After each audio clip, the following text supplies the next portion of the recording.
Team dynamics.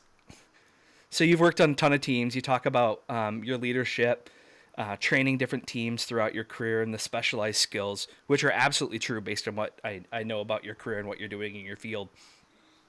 How do you foster effective communication and collaboration, right? Because communication's paramount, and it like you're dealing with diverse skills, with different modalities Yes. of specialization. And people, right? And Yeah. every operating room that we work in is different. Like they have different people, so therefore it's organically different. You may have, I mean, you could have a female heart surgeon on one of our teams versus a male heart surgeon on another team. That's a different vibe in the room. They just run things a little differently. You could have people from all over the world. We've got, I think, in medicine, it's the ultimate melting pot of people because you've got people of every background in there. Whether it's your, you know, somebody's from India, somebody's from Asia, somebody's from Latin America. You never know everybody's all blended in, different ages, genders, Yep. whatever. Everything's put together, which is why I know we can do this as a country because Yes. we do this so effectively in the operating room with all different types of people from all over America. Everybody's put together with a focus in mind, and if America can get refocused again, we're talking about leadership behind a leader that can bring us somewhere. That I'm not going to get political, but I'm just saying Yeah, that's we fair. need to we have the ability as Americans to do great things. And we've proven that because of over since the beginning of our country, right? Sure, we've made mistakes on things, but we also have done some amazing things, and no one's done more for this world than the American flag has. So I think, for us to look at the OR as a microcosm of what could be done in our country is not unrealistic, and I think it's a very positive portrayal because you've got all these very different people coming together for something important and getting it done day in day out with respect, with humility, with good humor. It's very positive, and that's why I love what I do. And that was one of the reasons also that I'm very blessed for my career. I'm very blessed for my team, the people we work together with, and when the $1 million was given to us, I knew I didn't need it, and it could be used much better to help other people in need. And also, my granddad always used to say, talk is cheap, takes money to buy whiskey. In other words, put your money where your mouth is. And, how can I be somebody saying, live a life of service, take care of your fellow man or woman, and without me doing something large to it. And when we got the $1 million, we created this thing called a donor advised fund. It cost $25,000, and which we took out of the millions. There's 975 left, but we didn't have to pay any other taxes on it because I never touched the money. It went directly into this donor advised fund, and we had to donate everything to 501(c) charities. Couldn't even buy a cup of coffee with it, which is great. And last December, we donated the very last dollar of the $1 million to 25 various charity organizations that helped veterans and other people in need too. Um, and it really, really was very satisfying, very gratifying. I just thank God for blessing me with that opportunity and allowing me to do my best for a patient population that I care deeply about and to help our country because we're all Americans and I want to see us all do a better job of that. Man, we talked a little bit about this before we hit record and spin on this thing. But what I didn't tell you is one of my guests, actually, his foundation was a recipient of this. No kidding. Which one? His name is Wiz Buckley. The Wiz. Oh yeah. So No I'll, t- fallen heroes. I'll tell you, I'm going to tell you the most truncated version of how this all comes together. So one of my best dudes, best buddies, is Lieutenant Colonel Steve Davis. When I lost my job a year ago, transitioning out of one medical device company into another, I decided to go do something for someone else. And this is how the podcast started. And it's going to blow your mind. Okay, you ready? I went and I recorded an interview with him to help him share his story with my network because he was struggling to find something. And the hashtag Leaders Lead was used. Okay? Okay.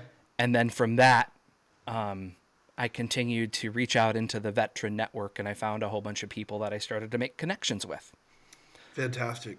One of those Hey. is one of my mentors named Mike Sorelli, who's invested a lot of time in me personally and became a really close friend. And I just as we're recording right now, I just finished publishing his podcast that he and I did. Fast forward, I meet a guy named Jesse Iwuji, who's a NASCAR driver and co-owner of a NASCAR team with Emmett Smith. I have a crazy idea because he was looking for sponsors. And I said, hey, dude, I got this idea. Let's see if we can do guerrilla math and take your network and my network and collision course it. Let me interview you and I'll post it on LinkedIn and I'll tell stories about you. I want to help you try to see if I can help you find another sponsor. Huh. And I'll call it Leaders Lead. Fast forward a couple more episodes and I have Jonathan Myers on here. Jonathan Myers served with Steve Davis, their buddies. Jonathan and I I helped adopt an Afghan refugee Oh, wow. that Jonathan helped save from Afghanistan after the bombing at Abbey Gate. The very next guest that I had on after him was Major Kate Lunning, who won was awarded the Distinguished Flying Cross for her medical heroism on a C-17 flight out of bringing people out of Afghanistan Wow. and the crew that she was on. When I interviewed John, he said, hey, I want to dedicate this one specific part of my podcast to my friend Wiz Buckley, who has a nonprofit called No Fallen Heroes. And I tagged Wiz in it and No Fallen Heroes, and that's how I met Wiz. There you go. That's the short of it. Amazing. Well, I met Wiz at the MAPS conference in Denver last year. It's the Multidisciplinary Association for Psychedelic Society or something like that. I think that's it. MAPS.